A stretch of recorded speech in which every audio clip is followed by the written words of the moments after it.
Hi. Thanks for stopping by. If you've been here before, welcome back. And if you're new to my channel, welcome. It's great to have you here. My name is Debbie Mediati. I am a licensed psychotherapist turned women's empowerment life coach.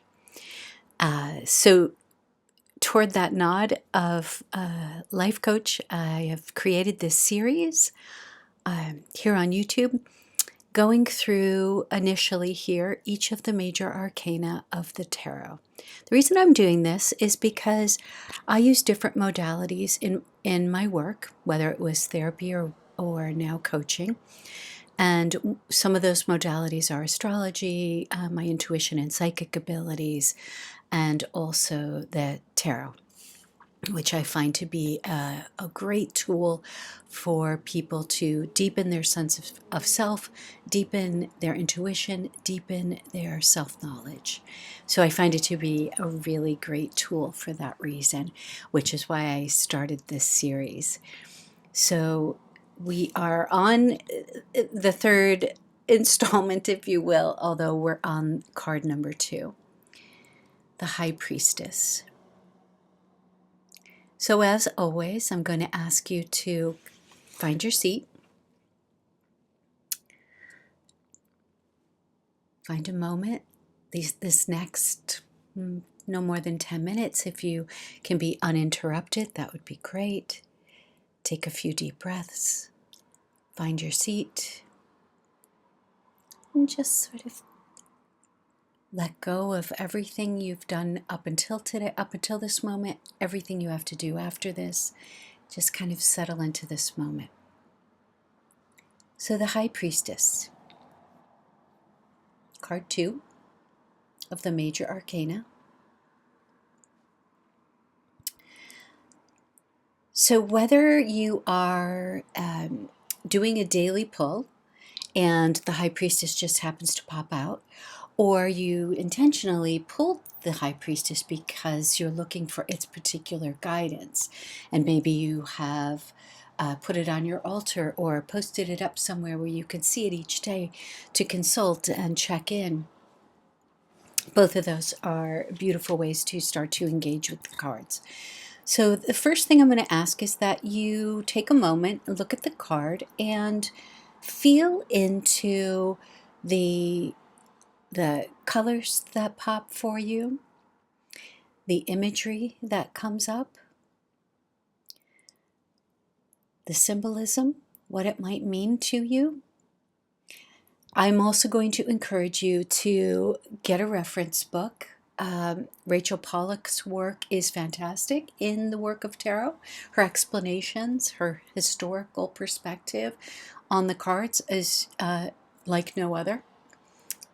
Because the reason I say that specifically around the High Priestess is because the symbology in this card is multi-layered and almost never-ending. So there's a lot here. But what I'm going to focus on is the 3. She's got the 2 crescent moons and the full moon in the center. The crescent moon here. This is the symbolism for maiden mother crone, right? So it's got a female feminine energy to it. There's a black and a white pillar that she sits between. She also sits with a veil behind her. Whenever we see veils behind a figure in tarot, it's the symbolism of being between this world and the next. You know how people talk about the thinning of the veil. There are certain days, certain times when it's believed that the veil thins and those that have passed beyond, ancestors, loved ones, spirit guides, can speak to us more directly. So the High Priestess, let's say you did a random pull for the day, you're looking for some energy, maybe you consulted about a question, and the High Priestess came up.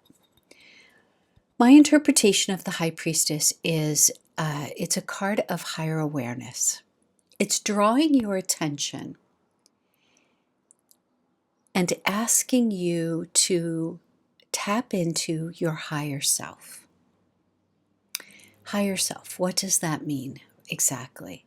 This is the part of you that I was talking about in yesterday's video, in the magician video, in case you're not watching these in order, around this higher knowing, this place within you that has the answers. We often consult everywhere but internally, right? We've hit an inflection point. We've got a lot of questions, or we've got one burning question, and we really can't seem to find our way through. Often that is because we're not taking the moment, the time to consult with ourselves, or we are, and we don't love that answer, and so we're consulting with a lot of other people, right? But the High Priestess is encouraging you to go within. Now, she's not saying that you have to go, live on a mountaintop in a monastic lifestyle in order to find your true north and your true inner knowing. No. Going about your life, but tapping in, taking some time to ask, what is... The question I always ask around this card is that, to bring it into more less esoteric and more into our daily lives. What is still true about you? What things did you love as a child? What sort of things did people say about you when you were a child?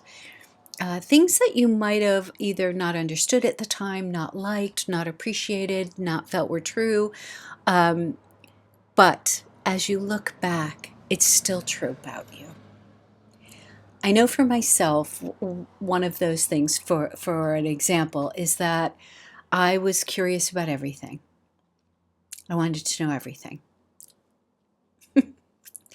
Not always fully appreciated, but I wanted to know everything there was to know. I'm still that way today. I still want to know all the things all the time. What's going on? How can I figure out what's going on, right? So what's still true about me is that I am extremely curious. Looking inside and finding for yourself what is still true about you. Because it might be the very thing that you need to help you answer the question, gain more information about the quest that you're on, that caused you to pull the card, ask the question in the first place, right? Underneath it all, the High Priestess is a very spiritual card. She's historically in the tarot, she was sometimes referred to as the Popess. Got the Pope, the Popess. So there's a little bit of religion if you're so inclined in that direction. But there's a deep well of knowing.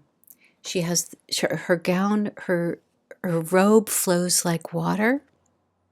So there's this sense of watery knowing, watery intuition, watery emotionality.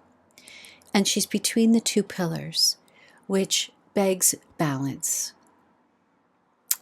It's asking you to also find your balance.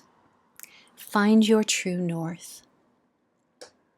These are the ways in which we gain knowledge, deepen our understanding of ourselves, and come to conclusions and answers or possibilities about what you're asking, what drew you to the card on this particular day when the High Priestess came out. Okay? I hope that that's helpful. Spend some time with her. As I said, the symbology here is so deep and so layered that that's really important work as well to find out. 2, numerologically speaking, 2 is also of balance and union, coming together, yin and yang, male and female, light and dark, all of the things that we all possess. We all possess light and dark. We all possess light and shadow. We all possess an imbalance point that we're often striving to even out and we are most always seeking balance. Where is that push-pull for you? Okay. Any questions? I would be honored. I would love to answer them and engage in conversation in the description box below. Feel free to comment. I'll leave my information, the ways in which you can contact me, in the information box below. Thank you so much for joining. Pleasure to have you here. And I hope that this information, I hope you found it helpful. Thank you so much. I'll see you again soon. Bye.